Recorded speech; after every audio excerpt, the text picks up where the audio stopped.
Hey, it's Andrew, and I'm here bringing you another Keyforge deck review. This one is an interesting one. It was only briefly in my possession, and it's not in my possession right now, which is why I'm doing it on here.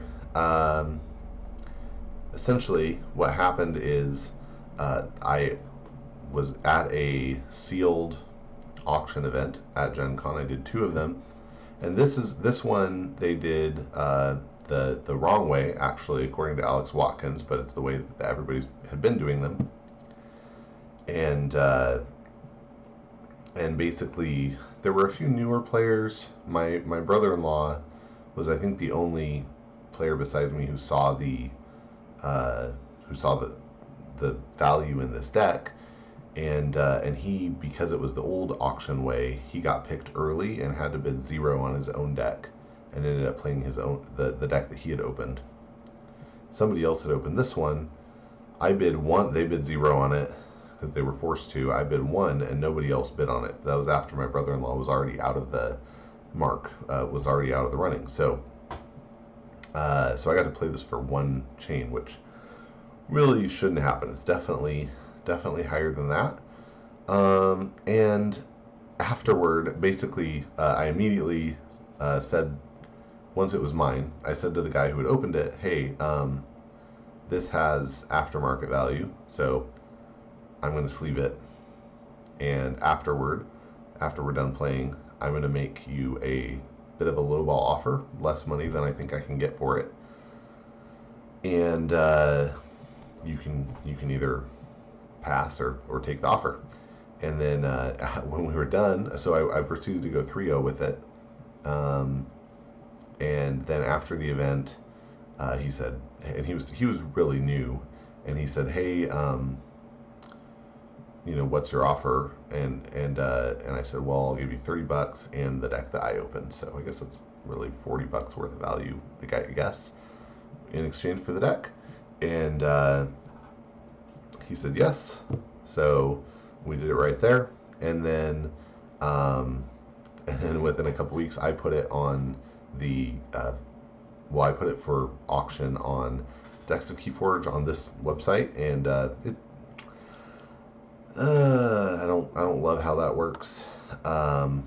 Anyway, it went for the minimum bid, which was 60. So I feel like the person who got it for 60 got a pretty good deal. But hey, I made $5 or something off the deal, so I can't complain. And I got to play with it a little bit and have fun. So anyway, why is this a notable deck? Well, because it has a couple of really good combos in it. It has Martian Generosity and Key Abduction. So if you're not familiar with it, and I'll show you another deck I have that has this combo, but I've been playing with it with that combo quite a bit, so I felt like, hey, I have some experience with this. But the way the combo works is that you start the turn with, let's say, 5 amber. Maybe you're able to generate a little bit of amber with some of your cards, but either way, maybe you only have 6 at the end of playing this. So you play this, it gains you 1 amber. So let's say it takes you from 5 to 6. You lose all your amber, and then you draw 2 cards for each amber lost. Well, if you lost 6, that means you're going to draw 12 cards. There's a very good chance if you draw 12 cards, you're going to get that Key Abduction. If you have more amber, obviously there's an even greater chance you're going to draw the Key Abduction. And then you're going to actually be able to use the Key Abduction to forge a key for 0 amber cost. And then you have a handful of cards, and you're able to play from a very strong position going forward. So yeah, that's that basic combo. There's some other good stuff in the Mars here. There's Mars first. This helps the combo a bit because obviously playing it gains you an amber, but you can play a creature, like let's say, Sky Booster. Play Mars first to make the Sky Booster reap. You just gain 2 amber. So that can really help the Martian Generosity go off. Some other things that generate amber, like the ray gun, and Mothership Support, and Mars Needs Amber. Mars Needs Amber is a very good card if you've been spraying damage, like for example with They're Everywhere. Then Martian's Amber comes in really handy. It makes each of your opponent's non-Mars creatures that has damage capture one from its own side, which is great for keeping your opponent off forging and getting that Amber over to you eventually.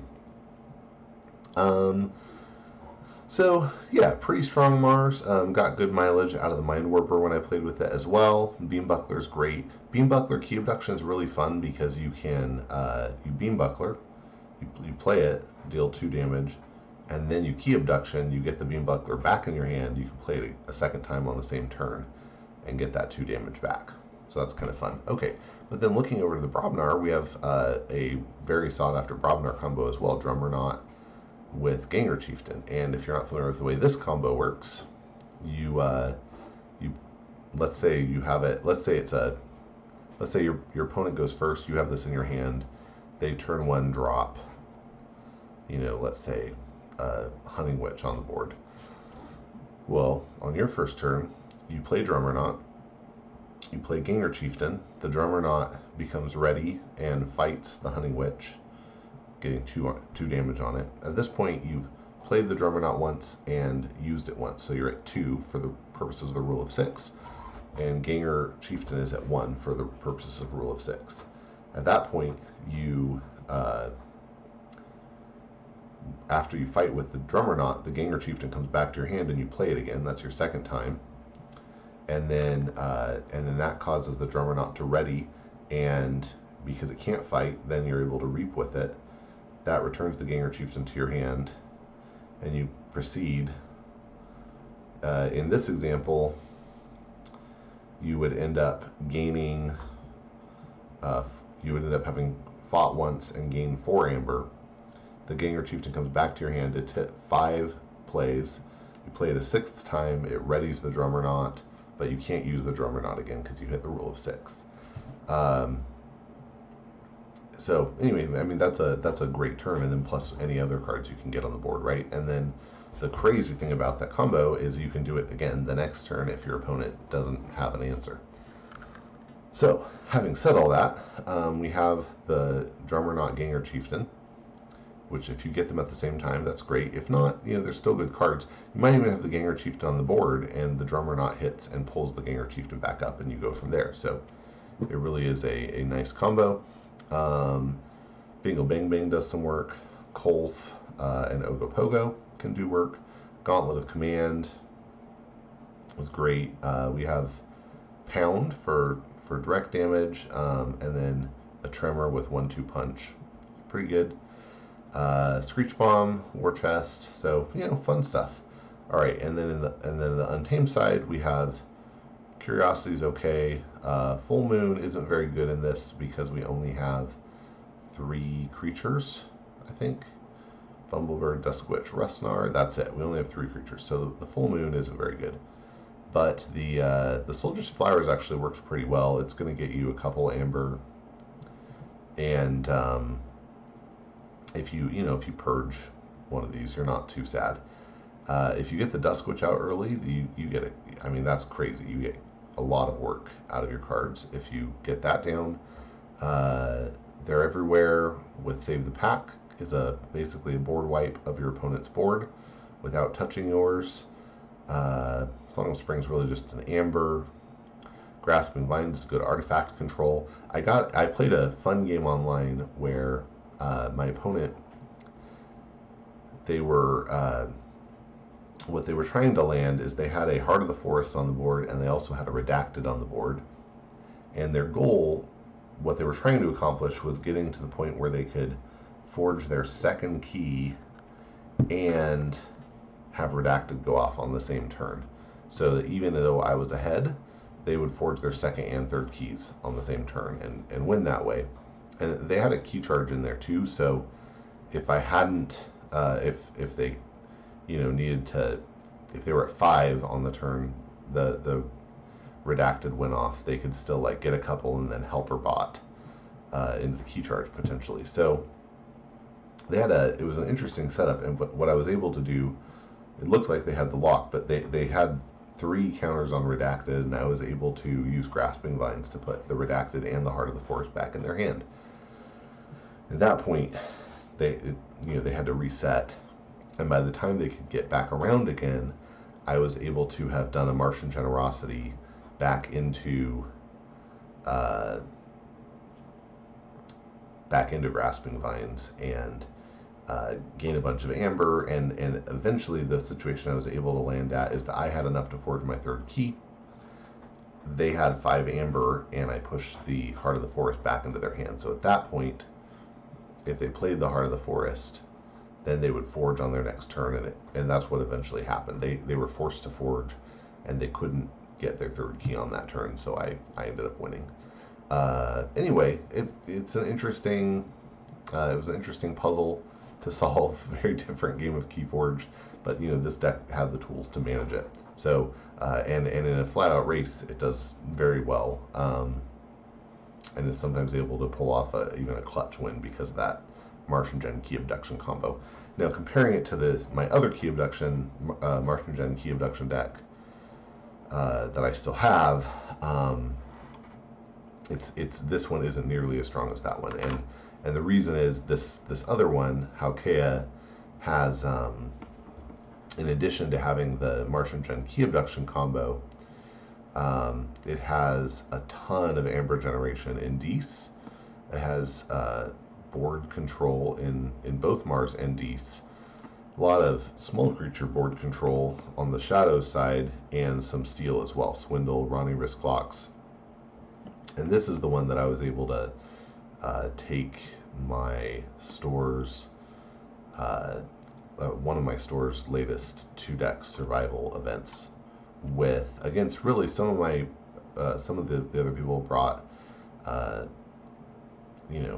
very, very good decks, and they played very well. We had the final few games were actually very close, but I was able to pull out the wins ultimately because of getting around to getting the free key, and then just having my whole deck in my hand, I could pull out a strong finish. So anyway, and this one, the crazy thing this one has is the sting, because if you get the sting out, you can really accumulate a lot of amber to draw literally your whole deck with the Martian Generosity, and have a little more consistency. So that is GenKA, which is a bit stronger, even though the SAS just makes it look a little bit stronger.